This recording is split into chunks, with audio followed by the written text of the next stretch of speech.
जब ये पूरा घटनाक्रम हुआ तो इस घटनाक्रम के पीछे किसकी वजह मानते हैं? खुद मनीष चौहान मेरे साथ मौजूद है बातचीत करने के लिए। जी मनीष जी, स्वास्थ्य कैसा है पहले आपका? ठीक है, बेहतर है, बहुत सही है। तो सर के अलावा और अन्य कहीं जगह तो नहीं चोटें लगी आपके? नहीं नहीं, वो तो सर पे भी अचानक से थोड़ा बीच बचाव में करा रहा था जी। तो उसमें कोई कांच का कुछ था, मुझे नहीं पता क्या, तो हल्का सा लगा है, कुछ ज्यादा दिक्कत वाली अच्छा बात मनीष जी, पूरा सच्चाई से बताना, क्या कुछ समय रहा होगा जब ये घटना हुई? कुछ बता रहे हैं कि प्री प्लान था, कुछ व्यक्ति कह रहे हैं कि ट्रैक्टर ट्रॉली से आप समर्थकों के बीच जा रहे थे, साइड लगी तो ये घटना का कारण बना।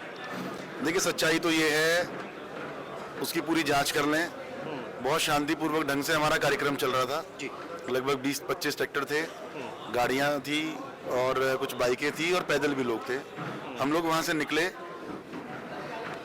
जो चीज़ों पे हम दिमाग लगाते हैं हम वहां से निकल रहे थे। कभी भी आज तक ऐसा नहीं हुआ, हम किसी भी गांव में जाते हैं अमूमन हर दूसरे तीसरे दिन मेरा कोई भी बड़ा प्रोग्राम होता है और लगभग काफ़ी लंबे समय से ये काम कर रहे हैं। जब भी हम किसी गांव में जाते हैं तो जो विरोधी पक्ष होता है या जो विपक्ष के लोग होते हैं वो कहीं ना कहीं सामने आने से बचते हैं, चाहे हमारा प्रोग्राम हो चाहे हमारे विपक्षियों का प्रोग्राम हो। अगर किसी विपक्ष वाले का प्रोग्राम होता है तो हमारे समर्थक बचते हैं उनके सामने जाने से। कल पहली बार मैंने ऐसा देखा है कि जब हम वहाँ से बैठक से निकले तो 20-25 लोग उनकी बैठक में बैठे हुए थे। मैंने उनको नमस्ते की, नमस्कार, दुआ सलाम मेरी जो भी था मैंने उनको किया और मैं करके आगे निकल गया। जब मैं आगे निकला तो जैसे अगली गली में टर्न था तो मैं अंदर मुड़ा तो मेरी गाड़ी तो अंदर चली गई, तो पीछे से जो ट्रैक्टर ट्रॉली आ रहे थे उनके ऊपर 3 मिनट के बाद ही पथराव शुरू हो गया। अब उसमें कोई ना झगड़ा था ना कुछ था, सड़क पे हमारे ही लोग थे, वो बाकायदा उन्होंने 25-30 लड़के वहाँ क्यों बैठा रखे थे। और मैं पूछता हूँ कि अगर प्री प्लानिंग नहीं थी तो कहाँ से ये 500 और 600 ईंटें ऊपर से जो बरसाई हैं उन्होंने। किसी के घर पे मान लो अमूमन यहाँ पे झगड़ा यहाँ भी हो सकता है, यहाँ झगड़ा हो जाए तो मेरी छत से अगर ईंटें आएंगी तो कुछ प्लानिंग करूंगा तभी तो आएंगी ना, मेरे छत पे ईंट का क्या मतलब है। तो एकदम से ईंटें बरसनी शुरू हुई, वहाँ पे गोली भी चली है, हालांकि गोली किसी को मारी नहीं गई है, हवाई फायर शायद मुझे लगता है आवाज़ें आई हैं, 2-3 हवाई फायर भी हुए हैं। उसके बाद लाठी डंडे भी चले हैं। तो फिर एक लड़का मेरे पास आता है, उसको खूनम खून हो गया, वो पूरा खून उसका पूरा आधा कप कुर्ता उसका आगे से पीछे से बिल्कुल खून में लाल था। 18 टाँके उसको आए हैं। 2-3 लड़के और हैं जिनको चोट लगी। तो मैं उनको देख के रुक नहीं पाया, तो मैं गाड़ी से उतर के फिर मैं उनका बीच बचाव कराने में निकल गया था गांव से बाहर। लेकिन जब मैं फिर बीच बचाव करने वहाँ गया तो उसके बाद वो कुछ फेंका किसी ने कांच का, तो वो मेरे माथे पे लगा और बल्कि सादिक है अध्यक्ष हमारा, उसको चोट लगी। तो ये 4-5 लोग चोटिल हुए हैं। ये तो कन्फर्म है कि ये सब कुछ हुआ है, प्लानिंग थी, पहले से फिक्स था। और उसके बाद जिस तरीके से थाने में इनके साथ इन्हीं के साथ हरकत हुई और फिर ज़बरदस्ती सीओ वहाँ बैठा के उनको दबाव बना रहे हैं कि आप बताइए झगड़ा हुआ है, झगड़ा बना है, उसके बाद टक्कर लगी है, कोई एक्सीडेंट हुआ है, उसके बाद झगड़ा हुआ है। ये सब चीज़ें बिल्कुल गलत है। मैं मौके पे था और अगर वीडियो सामने आ गई हैं उसमें सब लोग दिख रहे हैं कौन क्या कर रहा है, सब चीज़ें सामने हैं। देखिए मनीष जी, आपके तमाम समर्थक ऐसा कह रहे हैं, मैं नहीं कह रहा हूँ, कि मनीष चौहान जो एक उभरता हुआ चेहरा है और कहीं ना कहीं मौजूदा सांसद के लिए वो खतरा बन रहे हैं। इन चीज़ों को देखकर ये घटना भी हो सकती है। मैं नहीं कह रहा हूँ, समाज से जुड़े समर्थक कह रहे हैं। नहीं नहीं, ऐसा देखिए अभी कहना बहुत जल्दबाजी होगी। अभी माननीय MLC साहब पिताजी मेरे वो अभी गए हुए हैं क्योंकि दिल्ली कार्य समिति की बैठक है, वहीं पर सब पार्टी के लोग हैं, बैठेंगे, वो आएंगे। कुछ चीज़ें सामने आई हैं, जैसे भी आई हैं उन पर हम बात करेंगे। लेकिन हाँ, कोई भी दोषी होगा उसको बैठा के बात की जाएगी।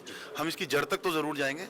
और मैं तो सबसे अपील कर रहा हूँ कि जल्दबाजी में किसी का नाम ना लें, किसी को वो ना करें। लेकिन एक ये बहुत ही चिंता का विषय है हम नेताओं के लिए और मेरे लिए नहीं। आज ये मेरे साथ घटना घटी है, कल को ये घटना किसी के साथ भी घटित हो सकती है, कोई भी जनप्रतिनिधि के साथ क्योंकि हम लोग घूमते हैं। अब हम इतनी सिक्योरिटी लेके तो नहीं घूम सकते और हमारी सिक्योरिटी तो हमारी जनता है।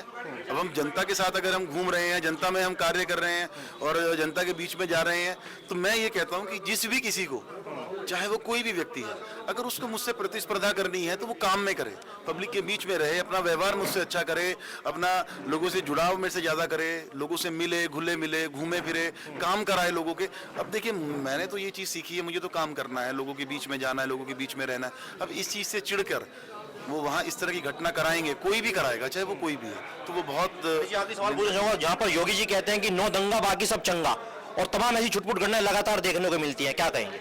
ये दंगा नहीं है, ये बहुत प्लानिंग के साथ कुछ लोगों ने कराया है। जिसने भी कराया उनके नाम जल्दी सामने आ जाएंगे और उनके खिलाफ हम कार्रवाई भी कराएंगे। क्योंकि मैं एक चीज़ दावे से कह सकता हूँ, हम वो चीज़ है, इतनी हिम्मत नहीं है किसी की हम लोगों के फैसले कराते हैं, हमने प्यार बांटा है।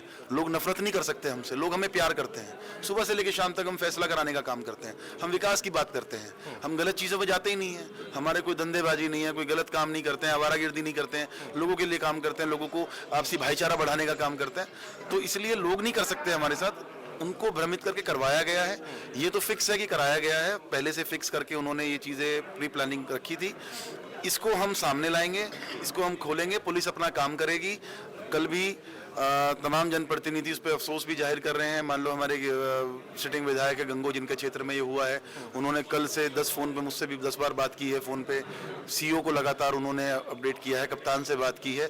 उन्होंने पूरी तरह से जिम्मेवारी ले रखी है और उन्होंने मुझसे वादा किया है। अभी आपने बताया कि विधायक साहब का फोन आया, सांसद साहब का भी आपसे बातचीत हुई इस विषय पर? कोई उनका फोन कॉल आया हो, कोई प्रतिनिधि आपसे मिला हो? नहीं, सांसद जी का कोई फ़ोन, बातचीत कर रहे हैं, सांसद जी का कोई फोन नहीं आया। सांसद जी ही अकेले ऐसे जनप्रतिनिधि हैं जिनका फोन नहीं है, बाकी सभी से मेरी वार्ता हुई है, बराबर सभी लोग मुझसे बात कर रहे हैं। अभी उनसे हो सकता है वो व्यस्त होंगे सांसद जी, कोई बात नहीं, टाइम आएगा। चलिए, तो आपने देखा इस वक्त हम जसाला के अंदर मौजूद थे एमएलसी साहब के आवास पर, जहां पर मनीष चौहान ने कल की घटना पर निंदा की और साफ तौर से कहा है कि जिस प्रकार जो लोग आरोप लगा रहे हैं एक जांच का विषय। लगातार आपको इस प्रकार की अपडेट दिखाते रहेंगे। फिलहाल इतना ही, नमस्कार।